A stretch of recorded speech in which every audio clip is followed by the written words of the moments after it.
right, coming back to you again from the West Coast. This is a Politicoast, I guess, emergency podcast, one of our first ones.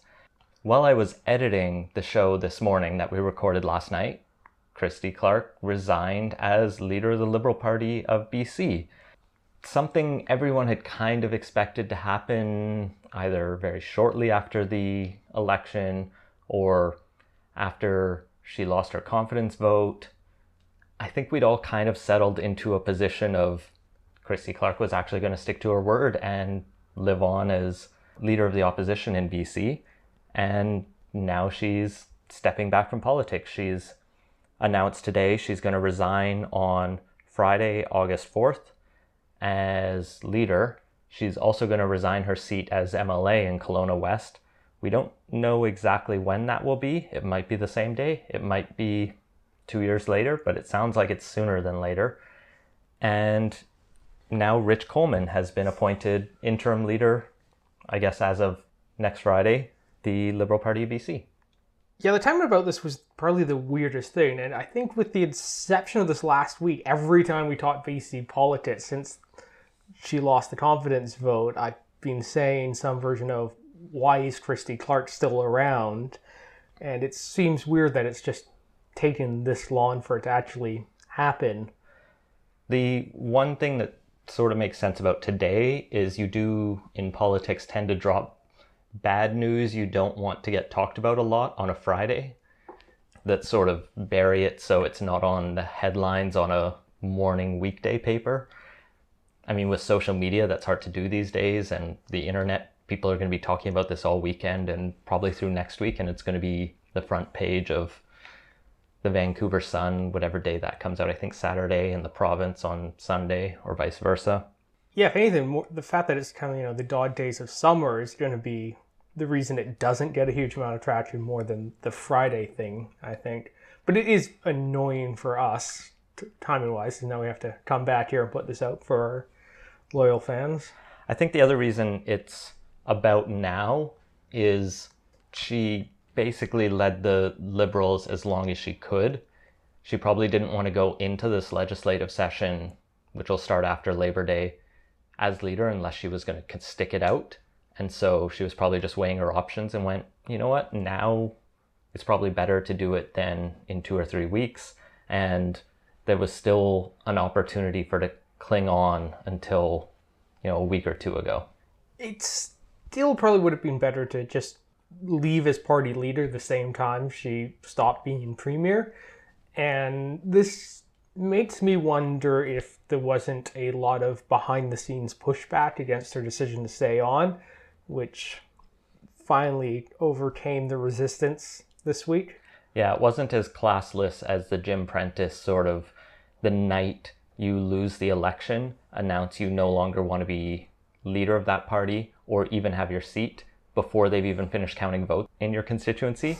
So credit to Christy Clark for sticking around this much maybe, but it was also a kind of crass, opportunistic last few months for sure, where she, wrote up the clone speech of stealing everyone else's promises, bringing forward bills that everyone had asked her to do for years, and really just trying every last trick she could to cling to power. But now going forward, assuming she resigns as MLA sooner rather than later, this dramatically shifts the balance of power in this legislature, where it was the sort of 43-43 and a speaker tie, assuming the speaker came from the NDP and the Greens, going to be in this awkward position of always having to break ties, probably for the government. Now we're one less Liberal MLA, and the NDP Greens have a working, albeit small, majority and can pass legislation without pushing the speaker into an awkward position. There's even a chance now that the Liberals don't want to go to a quick election, that they'll put forward their own speaker maybe. Do you think that's going to happen? Yeah, I would definitely stabilize things while at the same time not requiring them to vote for stuff they don't want in order to avoid an election. So it would seem to be the smart way to put up a Liberal speaker at this point. But they're definitely going to want to try and keep things as stable, at least until the permanent leader is chosen. And so far, Rich Coleman said it's going to be somewhere between 3 months to 12 to get a new leader. If they were smart, they'd probably aim towards the 3-month end. It's just given the makeup of the current legislature, they're going to want to have someone ready to go for a potential early election as quickly as possible. The weedsy side of it is the Liberal Party executive now has 28 days to get together. This is the president and people elected by the Liberal Party members to run the back rooms of the party. They're going to get together in the next 28 days, decide what the leadership race will look like. That will include the timelines, the entry fees, all these kind of day-to-day operations of how the race will actually take place, how many debates will take place, and that kind of thing. It might be that they go for a very short one. I could also see them taking a little bit more time if they really want to reevaluate who are we as a party, because I don't think that question is clear right now, especially after you had a party run on basically just stay the course, like present very little vision, and then abandon it all in favor of adopting a bunch of opposition pledges in a crass attempt at opportunistic clinging to power. So having a bit more time might actually be a good thing for the Liberal Party as a brand and as a machine, but going shorter term might be their fastest route to power. Of course, they might blow it and give the NDP a majority if they screw that up. Yeah, but 3 months, that's a fair bit of time to talk about these things. We have general elections, with the exception of the last one, that last a lot shorter than that. And 3 to 6 months would seem to be a fairly reasonable time to at least get those ideas out there and start to talk about them in a serious way and still have the vote in time. Plus, if it's 6 months, that's the deadline on when the NDP can call the by-election for Kelowna West.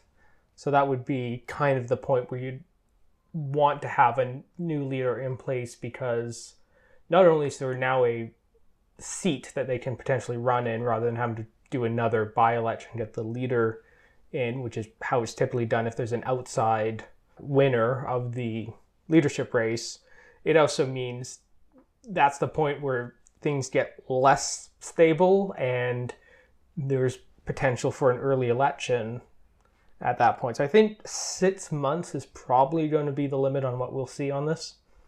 Yeah, Kelowna West, since you mentioned it, is where Christy Clark ran to after she lost Vancouver Point Grey here to David Eby. It has, in the last 3, probably more elections, always gone over 55% Liberal. It's about as safe as they can find in the province. There's people, I think, already on Twitter talking about, well, what if the Greens didn't run a candidate, which won't happen because they are in opposition. They have every reason to be there. Even if they didn't, and all of those votes went to the NDP, which they won't, that's not how these things work, they still couldn't pull together a majority. In a by-election, things can get a little bit weird, so there could be a fluke, government now win. But by-elections are also generally a sort of referendum on the government when you can sort of express some outrage and vote for an opposition party, no matter who it is, or stay home. Governments don't tend to do well in by-elections, is all I'm trying to say. So the seat's probably going to stay Liberal. But the interim period is where the NDP doesn't have to actually call election in that riding until 6 months after Christy Clark officially resigns. And since the BC Liberals themselves, I guess, dragged it out as long as they could, every chance they could on these by-elections, the NDP has no reason to go, well, we'll do it faster. Especially when this gives them a little breathing room that they probably won't have after the by-election. Yeah, now they're able to actually pass some bills without as much controversy, assuming they can get the Greens on side still. Let's look forward, and the Liberals are going to run into a leadership contest. Some names are already being floated around. I mean, they've been floated around since election night, even when Christy Clark wasn't even clear that she would be on into the next election, even if they'd gotten a majority. The one person who's been in the media a lot, especially in the last week or two, is Andrew Wilkinson, MLA from the southern part of Vancouver, one of those ridings that we forget the name of because we've been drinking all afternoon, or at least I have. He's got a decent resume, a lot of people are saying. Still on this, I mean, most of the Liberals are on the partisan side at this point, at least of the top names. Do you think he's got a shot at it? He does have a fairly impressive resume. He's held a few different cabinet positions, is a doctor and a lawyer, was a Rhodes Scholar. So he has a solid academic background and he's generally accomplished. And he's from the city, so he's able to bring that sort of Metro Vancouver focus that the Liberals seem to have forgotten about in this last election. Yeah, and while there is that, I've never got the impression he's been particularly in touch with kind of the urban aspects of Vancouver.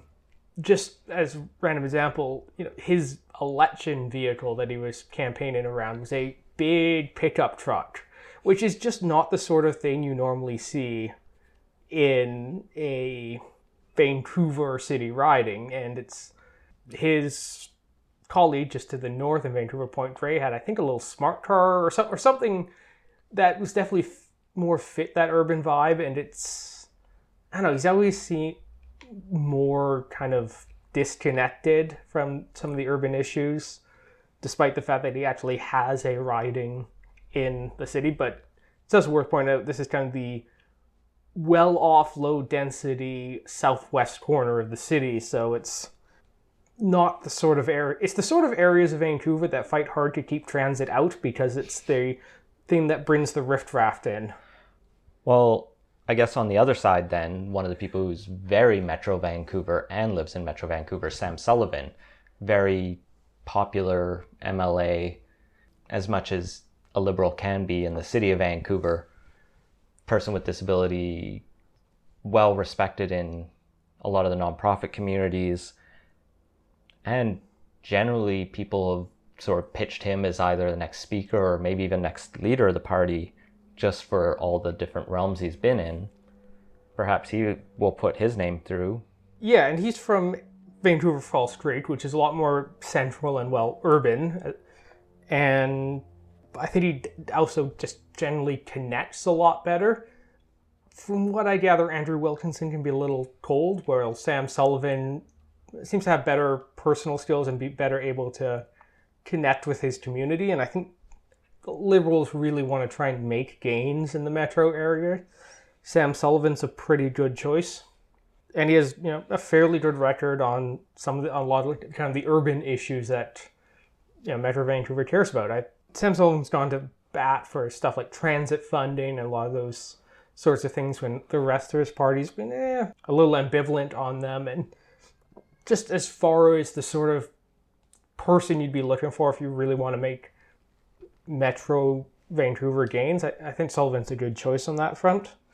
You also have Kevin Falcon, former MLA for Surrey Cloverdale, ran against Christy Clark in 2011 for the leadership. He was a deputy premier, finance minister, and is pretty well respected among the sort of center-right business class of Metro Vancouver. His name's sort of been pitched around, and he's had a couple of the columns, even right after the election, very critical of Clark's performance in the election. I think I get the general sense he's not interested in it, but, that could change in the blink of an eye if he wanted to come back. Christy Clark came back from not being in politics after being in politics. That's the thing, is nobody's interested until they're all in for it. And so if he stepped forward, he would definitely already have a machine. He's run a leadership campaign before, so he knows what it basically takes. There's also a few other names like George Abbott from the Interior, who represents Shuswap. There's Todd Stone from Kamloops, who was a former health minister. Mike Bernier from the North, who was former education minister. Basically anyone who held a former ministerial position under one of the Clark governments could possibly put their name forward, except Rich Coleman, who's suggesting he's not interested, hence why he took the interim leader position. Even Mike de Jong, who was past finance minister, might put his name forward. And all of them have the resumes that would, befit a party leader. Yeah, we'll see if there's kind of a consensus emergent early on about who the kind of potential front runners will be, and if that'll kind of scare away some of the less likely people in there. And, that was one of the problems with the Conservatives is all the big names said no, so every kind of mid-tier person came running into, or mid to bottom tier person came running to try and seize the opportunity. Well, probably not going to happen here. Well, speaking of the federal Conservatives, you could have some of the candidates who didn't win there coming over. We probably won't have, hopefully, the Kevin O'Leary coming from Boston through Toronto to Vancouver. But Andrew Saxton was a former BC Conservative MP, could put his name forward. Rick Peterson sounds like he's moving back to Edmonton to get involved in Alberta politics there, but... Making the jump from federal politics down to provincial politics to run for leader seems to be the big thing these days, with Jason Kenney and Patrick Brown both doing it, and it's definitely a possibility. One person to watch might be Diane Watts, former mayor of Surrey, current Conservative MP, would be a reasonably likely choice as far as sitting MPs. Past MPs, maybe former Industry Minister James Moore, who's from Port Moody, more on the periphery of the metro area, but might also still kind of bridge that gap that needs bridging, since there was a very clear regional divide in the last election. Yeah, there's no shortage of names we could make up. I think Watts has enough popularity from when she was mayor of Surrey to make it a possibility, but when she was running in the last federal election, she got criticized heavily for having some of the more extreme versions of the Conservative Party's sort of fear-mongering campaign. She was sort of alarming her constituents about the possibility of like terrorists under your bed almost, of how extreme her things got. But she still got elected as an MP, so she clearly still has a constituency and a base, or at least people who will vote blue by default. So I think there's lots of names, and we'll definitely keep our eye out for those as they come up. Plus we have a by-election, so there's always more content for BC political podcasts. Let's switch angles and close with discussing how this maybe affects the other parties. I think the BC Greens are in a pretty decent spot right now. They've made their bed with the BC NDP, and they can basically just make sure that while the Liberals are in disarray, the Greens can both pretend to be like the official opposition, even though they're only 3 people, but also have a stronger say in government, since they have this agreement that requires consultations with government ministers. In every ministerial mandate letter, they were told to consult with the Green Party, essentially. So they will have a lot of say in policy, but also get the option to be an opposition party.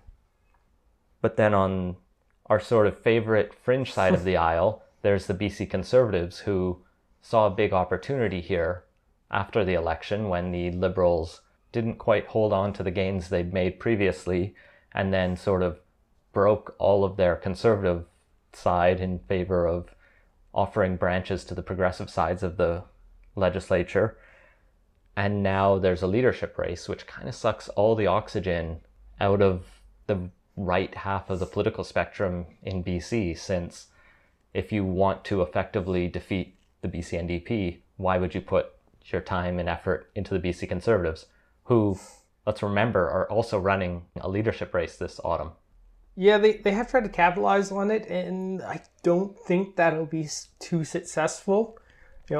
Maybe they'll try and throw someone into Kelowna West's by-election, but they seem to be in such disarray. I imagine they might make some entertaining fodder for us to joke about, but probably not going to be a resurgent party. And that has been the Politos Emergency Pod for the resignation of Christy Clark. Follow us on Facebook and Twitter at PolitosPod. Leave us a review and let us know what you think. And you can support the show on Patreon. We just uploaded the full Nikki Ashton interview for all of our patrons. So you can find that at patreon.com/Politos. And if you have any ideas for the show, feel free to send to us. Thanks for listening.